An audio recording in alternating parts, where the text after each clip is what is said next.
Morning, everybody.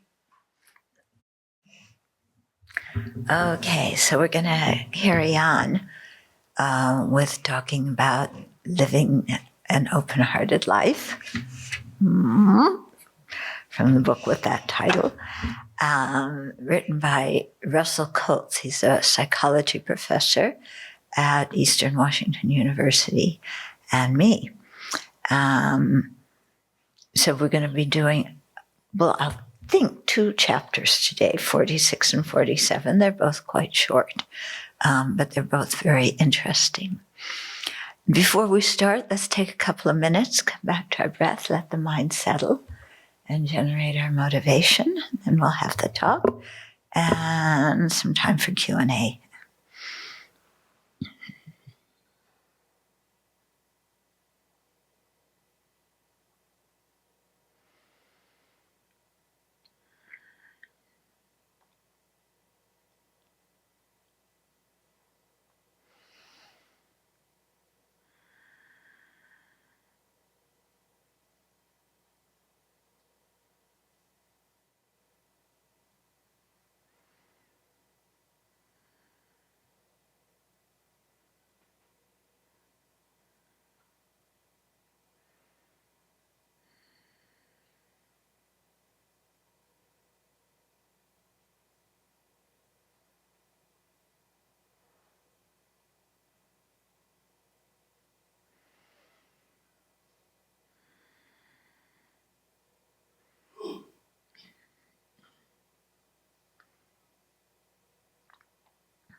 So let's come back to the awareness of our interconnectedness with every other living being.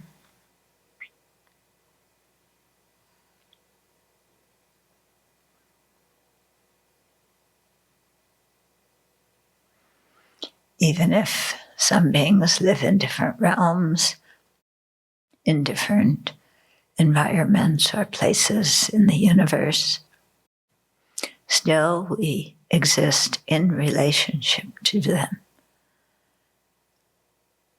And in previous lives and in future lives, we could be very close to them.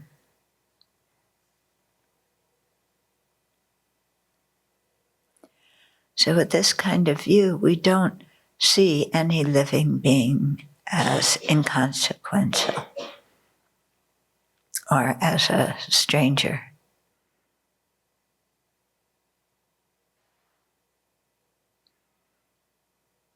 But we're aware of their kindness, and we're also aware that our actions influence them for the better or for the worse.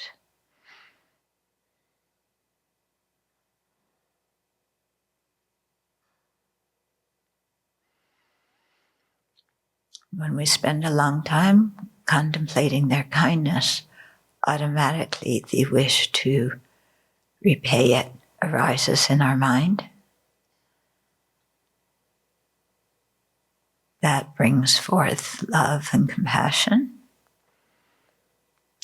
And if we really want to benefit others, we have to improve our own wisdom and skill and increase our own compassion. As ordinary beings, we're quite limited in how we can benefit, even if there's the wish to do so. So for this reason, we really need to practice the Dharma and cultivate our own potential for the benefit of other living beings.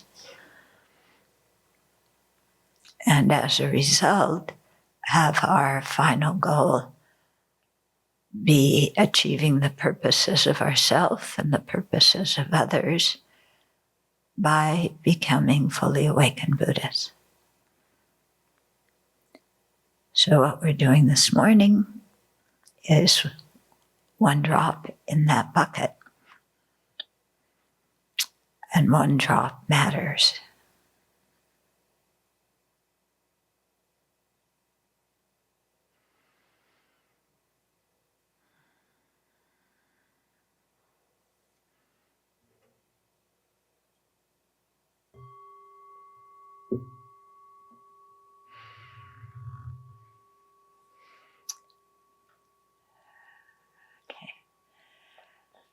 So for chapter 46 is called Offering Empathy to Ourselves and Others. Okay, and it looks like it's a chapter I wrote, although at one point I'm going to stop and poke at what is written because I don't understand what the author said.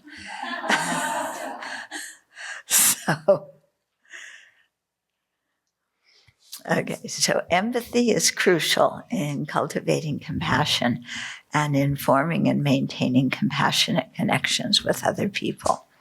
Okay, so empathy, we have to be able to understand what other people feel.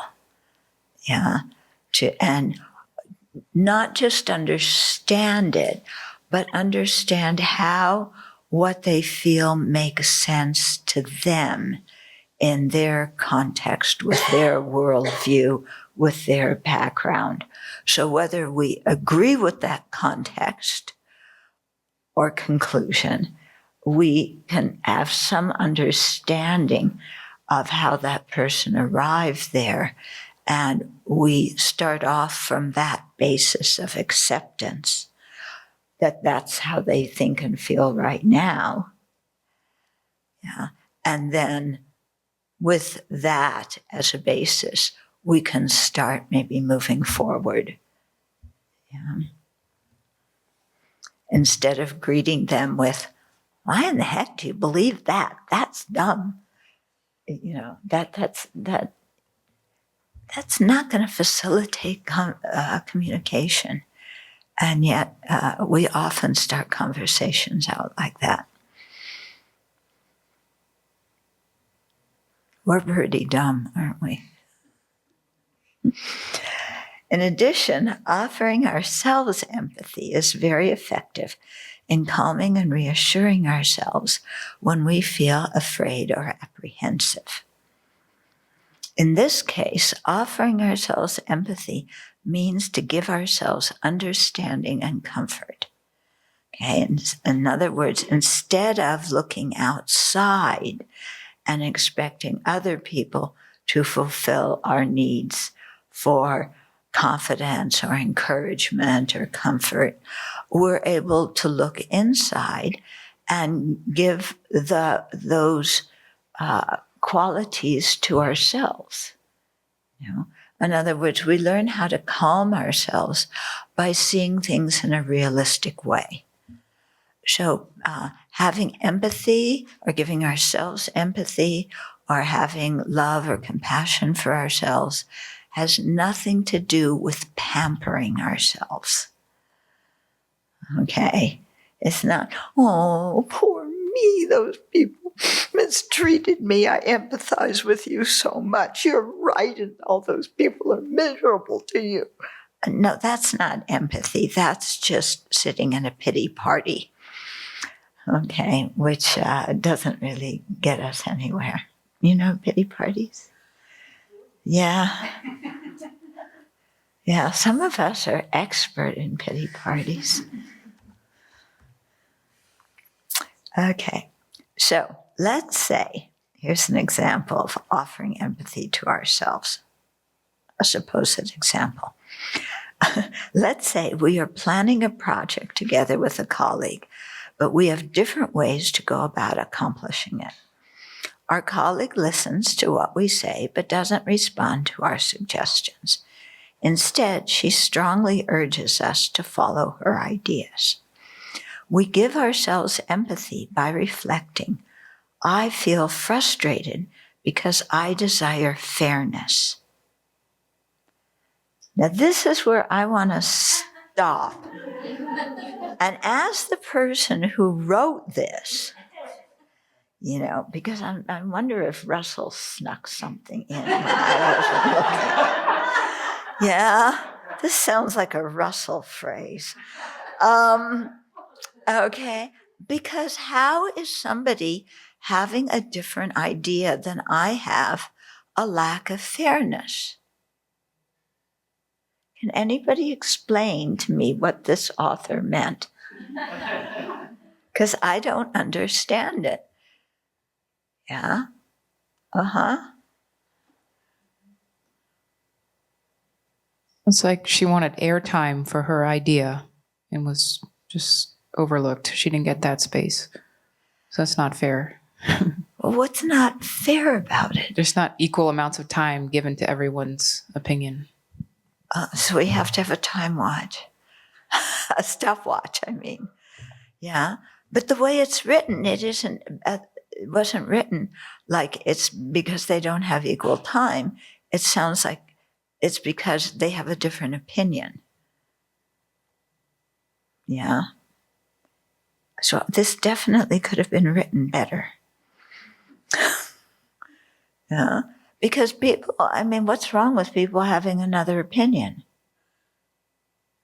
Well, I can tell you what's wrong with it. If it's not my opinion, it's wrong. That's what's wrong with it. But isn't that exactly what we've been trying to get over during this whole book? Is the idea that everything I think is the best thing and every way I do it is the best way to do it. Yeah.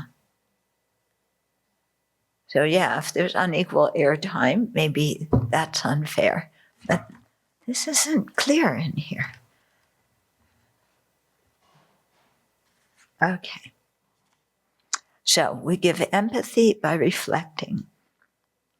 They're not listening to my idea. No, sorry. That wasn't written in here. by saying, I feel frustrated because we say this to ourselves, not to the other person. I feel frustrated because I desire fairness. It's a highly held value in my life. So naturally, it's important to me. Fairness in this situation may or may not occur. I can't control the outcome, but I will do my best to express myself clearly and in a way my colleague can understand. I can let her know that while I'm not glued to my ideas, I would like the opportunity to express them and discuss the project with her so that it becomes a mutual understanding. Undertaking. Thank you. Glad somebody's reading the book. Okay, so the rest of that's fine, and to explain to yourself and, how you want to work with the person and think that you can explain that to the other person. And the chief thing is not being glued to our way. But whenever I don't know about you, but whenever I go back to it's not fair, there's something in me that's glued to my way, because if it's not fair, there is a big violation going on. Yeah.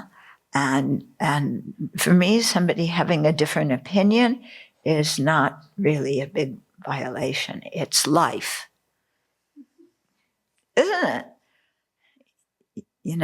Everybody has different opinions. And they just don't know that mine are always the right ones. But why am I surprised every time that happens? Yeah? Are you surprised every time that happens? It happens a million times. And yet, how can somebody see the situation different than I do? Yeah? And they're not even asking me how I see it. They're telling me how they see it. How intolerant I am that I don't want to hear how other people see the situation. I'm only concerned with putting forth my way, the right way. Isn't it true? I think really having compassion and empathy in communication means we have to be able to listen. And sometimes the airtime isn't fair. Somebody has something really weighing on them, and they need more time to say what's going on with them. And they can't hear anything we say until they're able to say what they have to say and feel like we've heard it. And in those times, what I've discovered, much to the dismay of my self-centered thought, is that I need to shut up. Oh, I should put that more politely. I need to be quiet and listen.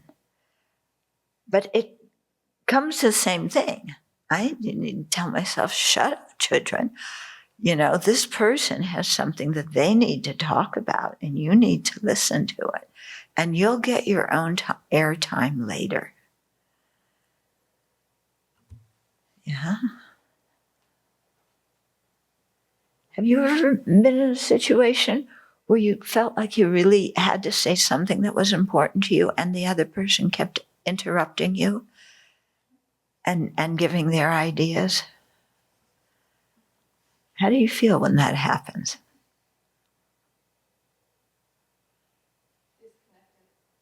Yeah, disconnected. Not heard.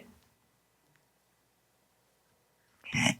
So sometimes we need to be the person who says, my turn will come later, and give the other person the floor. Because that's what they need right now. Instead of barging in and, I want to dominate this conversation. So I know of one thing that happens with me if I'm in a meeting situation or even, a small group of individuals.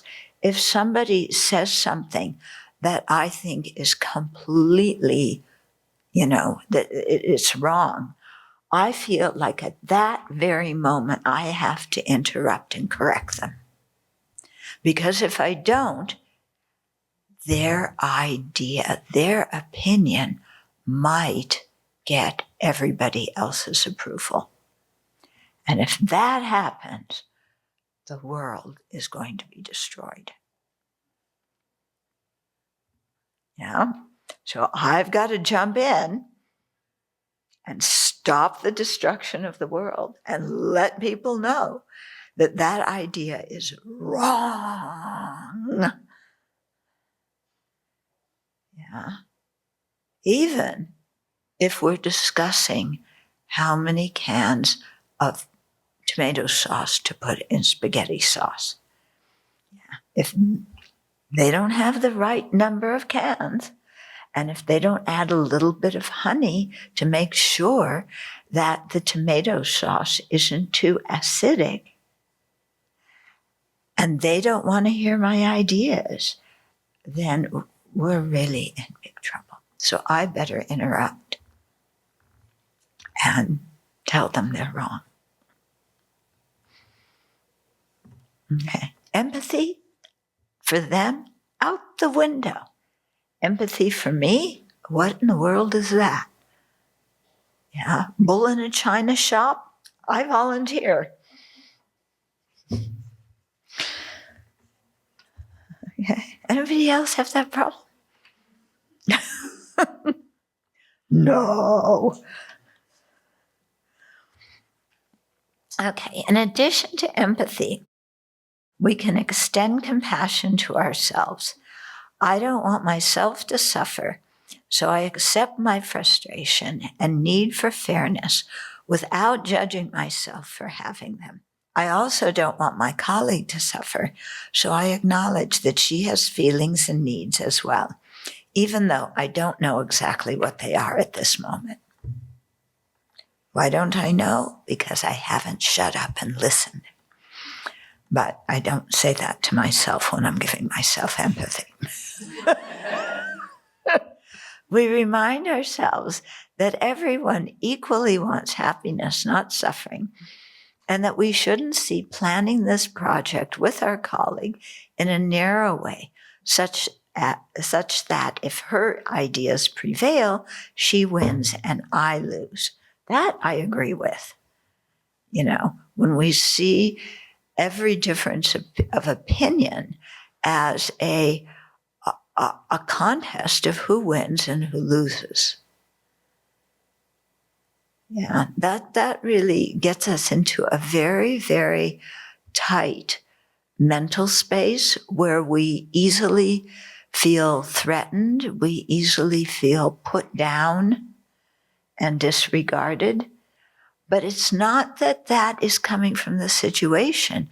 It's coming from the way that we are framing it in our own mind, that this is a contest of whose idea wins and whose idea loses.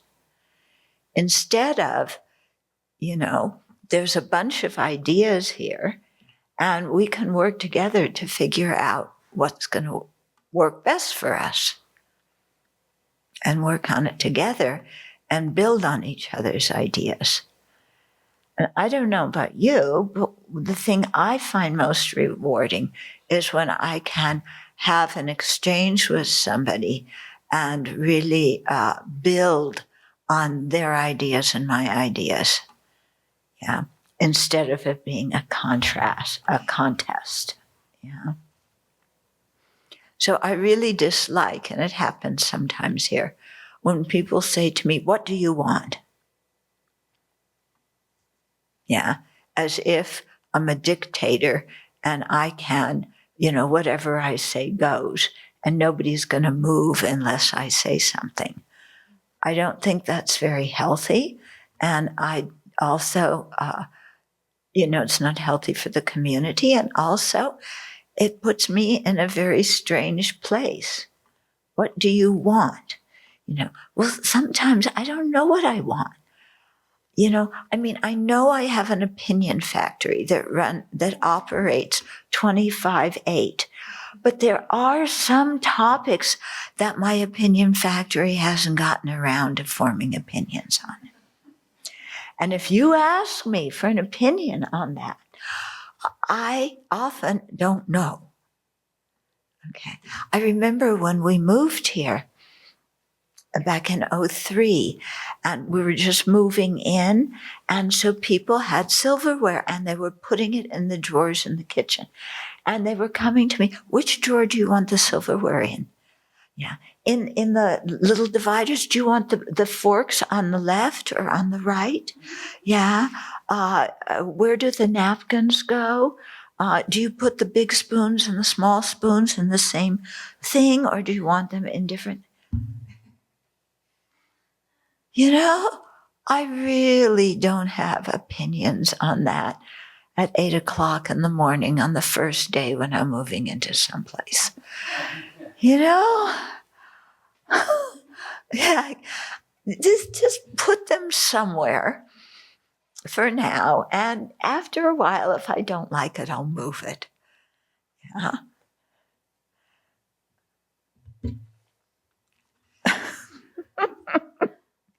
Instead of, let's have a discussion of, do you think the soup spoons and the teaspoons should go in the same, partitioned area, or the big ones in this and the teaspoons this way? But sometimes the teaspoons don't fit in when you put them sideways in the smaller one, do they? Yeah. So what do you do then? We better have a planning meeting about this. So instead of seeing the two parties on opposite sides of the table quarreling, we use a different image. Both of us are on the same side of the table looking at the problem together. And this really makes a big difference. Okay? When it's me and you and we're discussing the image, yeah, we're face to face and we're going to have different ideas. If we're sitting side by side and the problem is there, then we talk about it together and come up with an idea of what to do in the situation. And I like that much better.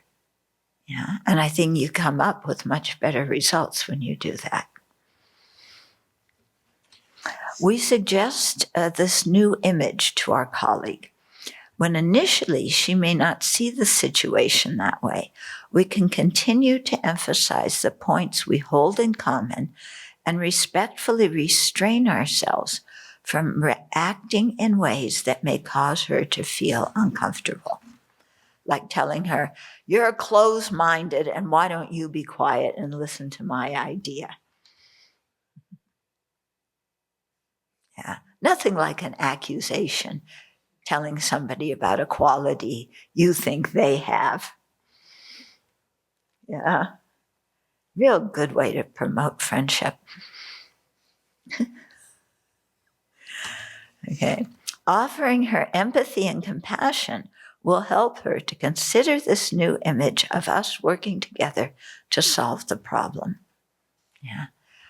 I think, that image, I don't know that it would need a lot of persuasion to encourage people to look at that, because it really deflates the ego intensity of the situation. Of course, there are some people who like confrontational encounters. And I worked with somebody who was like that. And that they define themselves, so often in who they were opposed to. And so everything, so many discussions became oppositional like that. It was not very comfortable. And we stopped working together. Yeah, that was one reason. And to understand the difference between giving empathy and compassion on the one hand and blame on the other, consider these 4 different ways of responding to an unpleasant situation. Okay, so think of an unpleasant situation. Yeah, it can range from where do you put the spoons to, how are you going to bring up children, or what are you going to present as the Buddhist speaker at an interfaith, some situation. So 4 ways of responding when you're talking to somebody else about this. Okay, first way, blame the other person. Yeah, why do we have this problem? You did this, you did that, or the other person did that, but you didn't correct them, and it's all your fault. Okay, that's kind of our usual way. Well, not always. The second way, is blame ourselves. Yeah, oh, look what I did. I should have noticed this beforehand. What's wrong with me? Okay, so there's 2 words that I think should be eliminated from the English language, and also from my own mind and from all of our minds, okay? Those 2 words are blame and fault. Because when there's a problem, what do we first do? Whose fault is this? Who are we going to blame? And we like to have one person, that we can dump everything on, who is the source of all of our problems, because that makes our life so easy. Then we have no responsibility. It also disempowers us, because then we can't do anything, because it's the other person's fault, which means they have the ability to make it good or bad. And if they have the ability, then I don't. So all I can do is feel sorry for myself, or get angry and blame them and yell and scream. And scream, "It's not fair!" The first phrase we learn as children, especially if you have siblings, isn't it?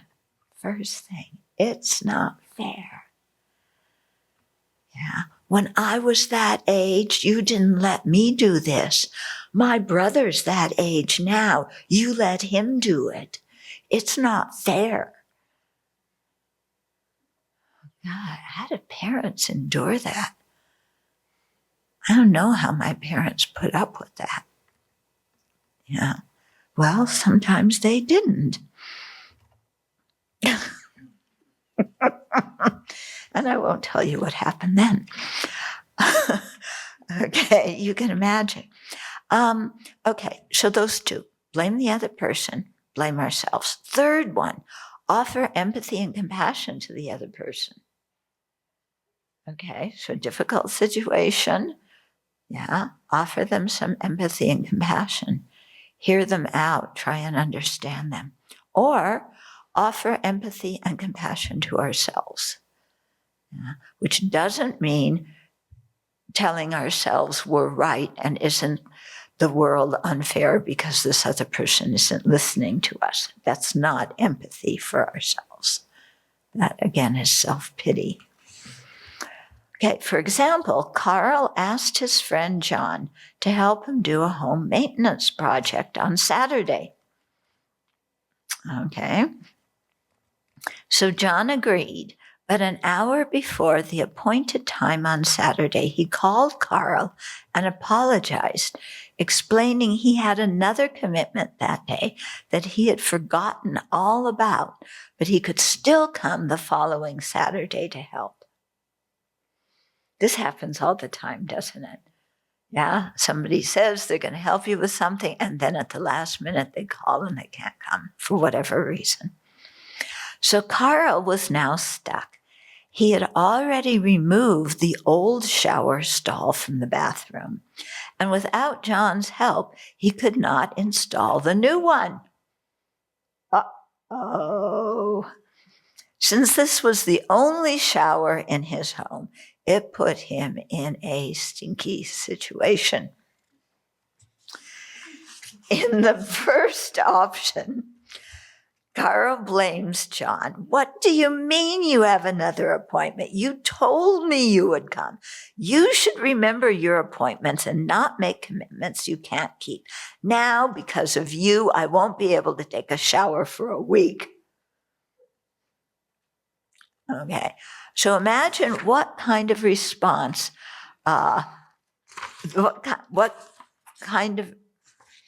imagine what that kind of response would do to their friendship and to both Carl and John's sense of well-being. No. In the second option, Carl blames himself.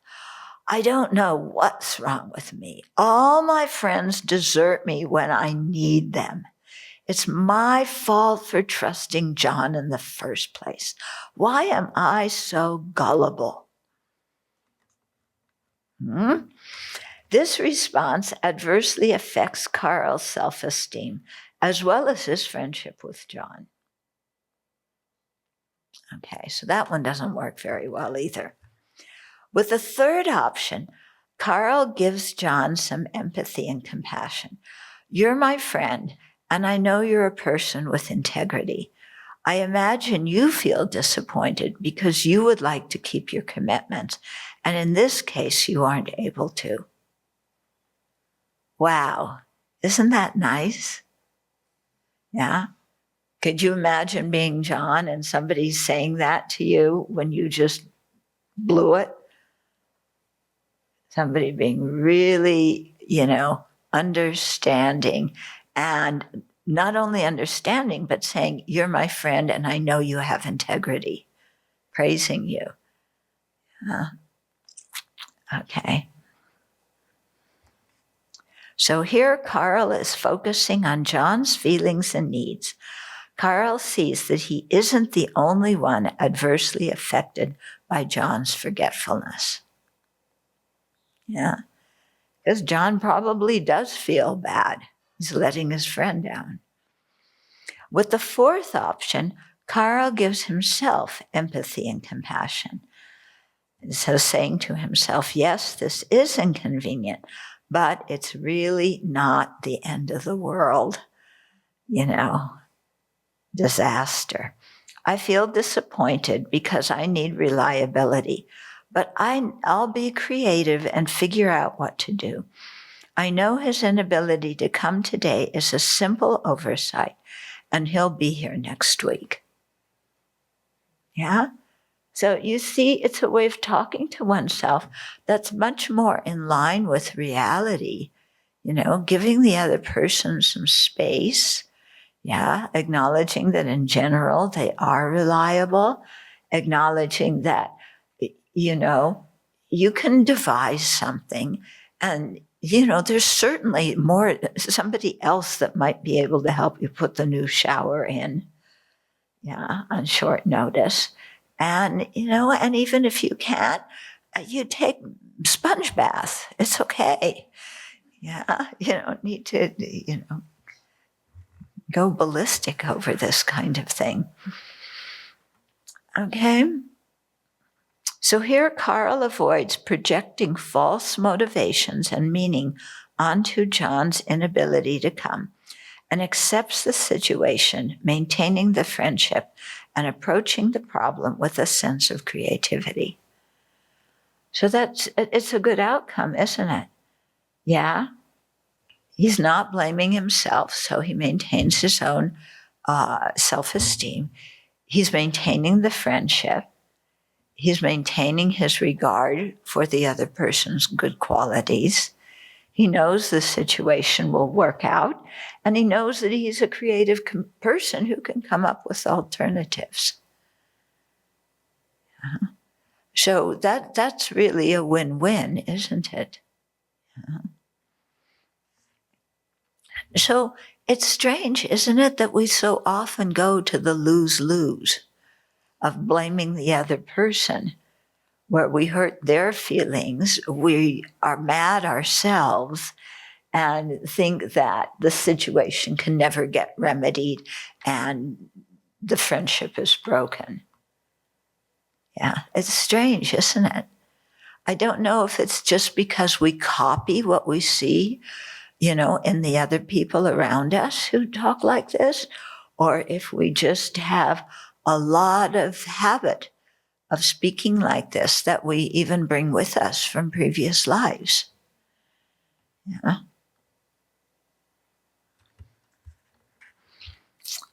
Okay, then the reflection for this is think of a conflict you've had with somebody recently. Go through the 4 options of how you could respond, imagining each of them in turn. Yeah, so one situation, and then just play, blaming the other person, blaming yourself, empathy and compassion for them, empathy and compassion for yourself. And so think of a situation that actually happened. Okay? So how would you feel after adopting each of those 4 situations? And what are the advantages of adopting an empathetic or an empathic and compassionate approach for both the other person and for yourself? Okay, so I think this will be part of your discussion in the afternoon. So let's do the next chapter too, because it's very short, and it's called Humor. Yeah, so this is also one I wrote. Sometimes we aren't able to separate our feelings and needs from a situation itself. Sometimes. How about most often? Desperately wanting something, we are filled with attachment and craving and grumble until we get what we want. Because we deserve it. And it's only fair that we get it. Right? I'm glad you agree with me. I'll remind you next time we don't agree on something. Okay. In this case, we feel dissatisfied and our self-centeredness is making a relatively small thing seem very serious. Instead of berating ourselves for how ridiculous our thoughts and emotions are, we can introduce some lightness and humor into our way of looking at a situation. Okay?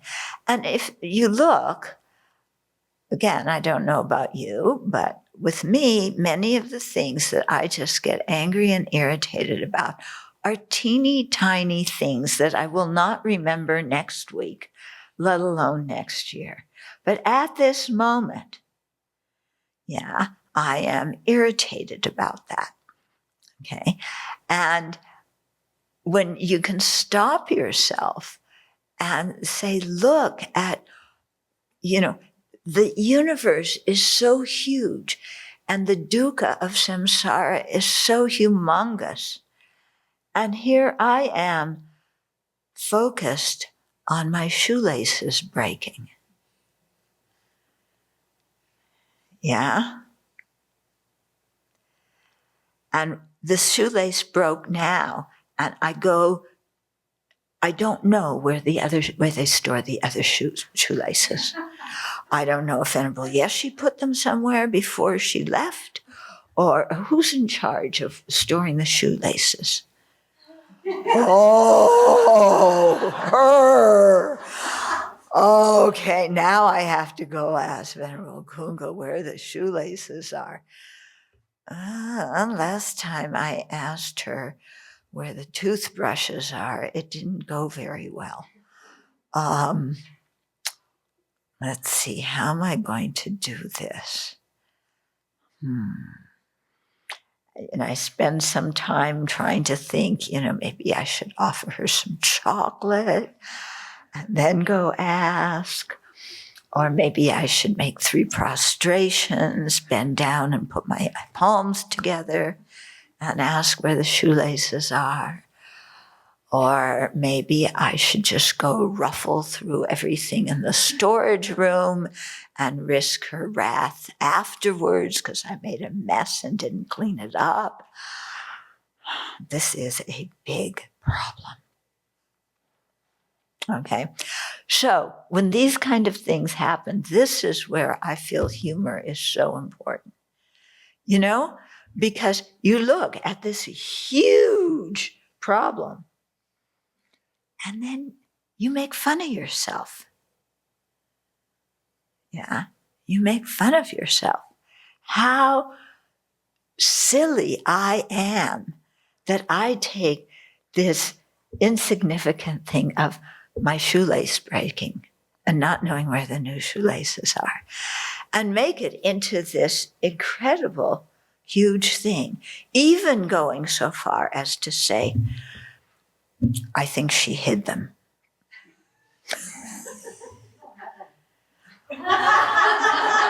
Oh, that's even worse because I saw some.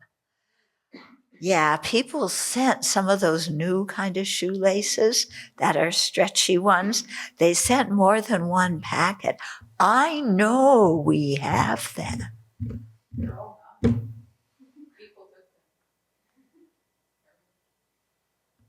Did you? Did you all take them? Is that why I don't have any shoelaces?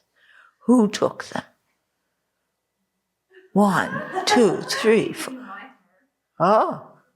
Oh, thank you. You saved the day. Okay, but you see what our mind does? Yeah, and all of a sudden, I am imputing motivations to her that are completely off the wall. Yeah, I get the whole community involved. Yeah, because I want to know, is what she said really true, that other people took them? Yeah, and I want to know who has them. And then I'm going to ask those people one by one if they've used them yet, or if they're just sitting in the bottom of their drawer. And then I'm going to go back to her and ask her why she hasn't asked to put more of those on the wish list. Yeah, because she should have done it. And she'll tell me that she tried to, but Venerable Chodron said, we already put them on the wish list once. We're not going to put them on again. And then I have to go to Venerable Chodron and have another one of our long discussions. Oh, God. Yeah. Okay. So, when I can look at myself and what I'm doing, the whole situation becomes hilarious, doesn't it? And when you sit with it for a long time, you can come up with a really good skit. And that's precisely why we have skits here, because it's really healthy for us to know how to make fun of ourselves, and how to take something that we are very sensitive about and make a skit out of it. Yeah. And I really applaud those of you, who have done that. Yeah. Can I make an example, Stephen? No, many years ago, we did a skit about your family and whether they would give you permission to ordain or not. Yeah. And you went along with it, and we really hammed it up. And it was great. And I don't know about you, but I feel like it really relieved a lot of the tension in the situation. Yeah. Was that true for you too? Yeah. Yeah. Okay. Yeah. And we did another one.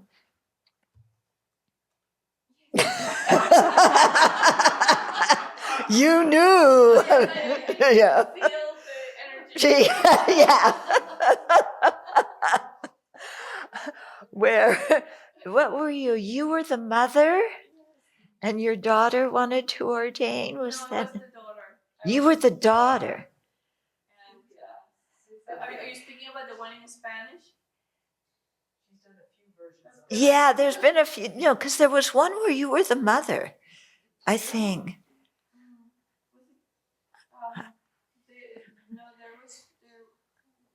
There've been so many. Yeah, anyway. Yeah, there's been many of them. Yeah, but she is wonderful. When she, you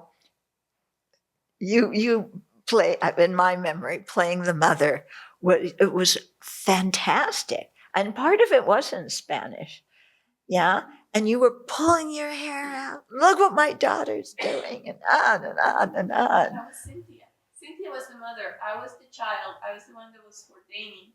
And Cynthia would just, she went Broadway star. She pulled a Broadway show. Yeah. Well, anyway, the two of you together, And so, again, with that kind of situation, it really diffuses any kind of energy. Yeah. Because she has a daughter, and things come up with your daughter that are difficult. And so being able to act things out like that. Yeah. So it was Venerable Wu Yin who had the idea for us to do skits. And when we had the program Life as a Buddhist Nun in Bodh Gaya in 1996, she had the nuns do skits. And they were hilarious. And they brought out, just as she had wanted, things that we felt were difficult about our roles as nuns. Yeah. So I won't tell you right now the plots, but they were really good. Okay, you were there. You remember them? You remember Venerable Dreame being the Rinpoche? Yeah, okay. That's the one that really sticks out for me. Anyway, okay, so humor can really, really help us. Yeah. Okay. So instead of berating ourselves for how ridiculous our thoughts and emotions are, we can introduce some lightness and humor into our way of looking at a situation. This is a great way to show compassion for ourselves.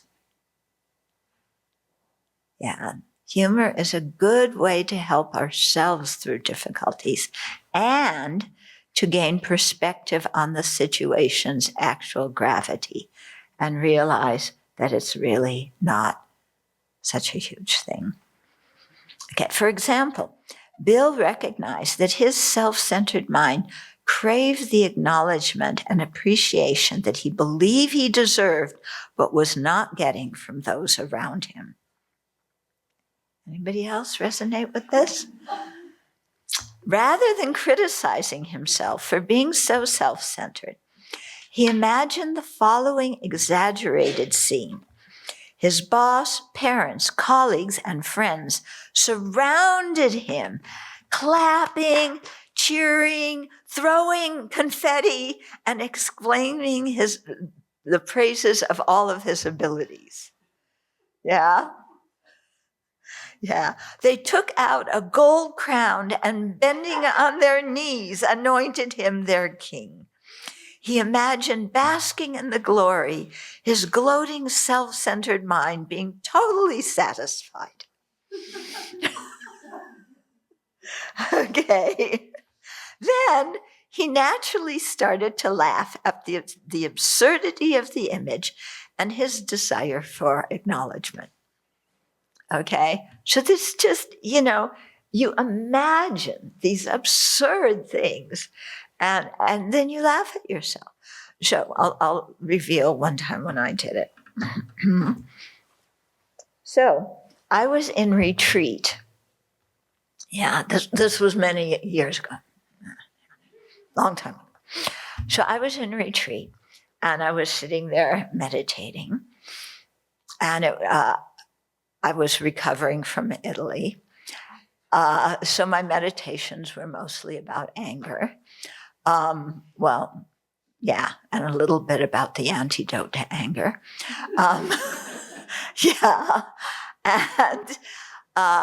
And then I started thinking, I'm such a good meditator. Look at me, I'm sitting here, good meditation position, really focused, concentrated. My teacher has supernormal powers, and I'm sure he's looking right now and he knows what a good practitioner I am. And I thought that, and then I just burst out laughing in the middle of the meditation session because it was so ridiculous. What a ridiculous thing to think. Yeah. So it totally, it diffused it.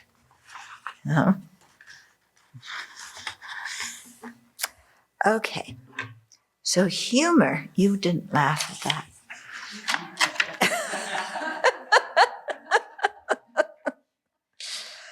Humor can be really useful when applied to ourselves, but it's best to avoid using it to make light of others' feelings unless they've enlisted our help in viewing the situation from a humorous perspective. Okay, I make that mistake a lot. I try and bring humor into a situation when the other person hasn't invited it. Okay. These people, why can't they learn to laugh at themselves? Okay, when others feel vulnerable, it's easy for our well-meaning attempts at humor to be perceived as ridicule. So one time, after one retreat, we were doing skits. I think you might have been at this retreat.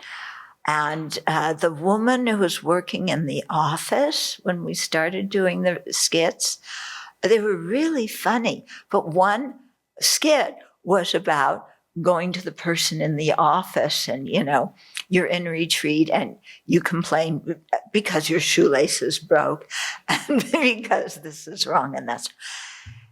And she, heard the skit and she got furious. She stomped upstairs and just said, I was trying so hard to help you people and now you're making fun of me. And nobody was blaming her, Nobody at all was doing it. We were laughing at the whole situation, actually, of how sometimes when you're in retreat, your mind goes crazy and makes big things out of little things, yeah. But she took it very personally. Yeah. Yeah. Okay, I won't tell you that story.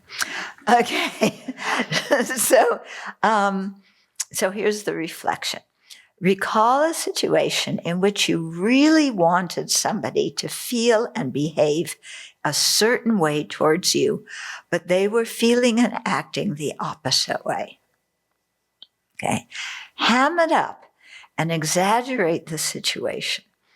Turn it into a humorous skit in which the person feels and does everything you want and even more. Imagine the entire world reorganizing itself to serve your wishes with you as the queen or king. Allow yourself to laugh at the absurdity of how you previously felt and acted. Are you volunteering to do that? What? If I may be excused today from doing that, Venerable. You're going to tell me to be quiet now, huh? I will respectfully ask the Venerable Abbess to Shut up. to leave. To leave. I thought she gave me the nod. I thought I totally saw her nodding, and I thought maybe she's calling me. So I jumped over. No, Venerable, excuse my Yes. mistaking your nod as a clue to come up and do this. Speaking of humor, this is a very good opportunity to try humor.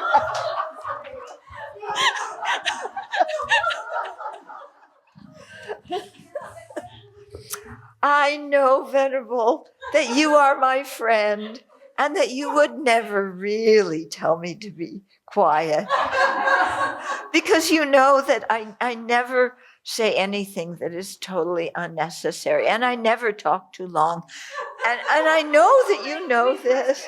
Okay, no, please let me prostrate to you. Oh. Yes. Okay. Yeah. You only did 3 prostrations?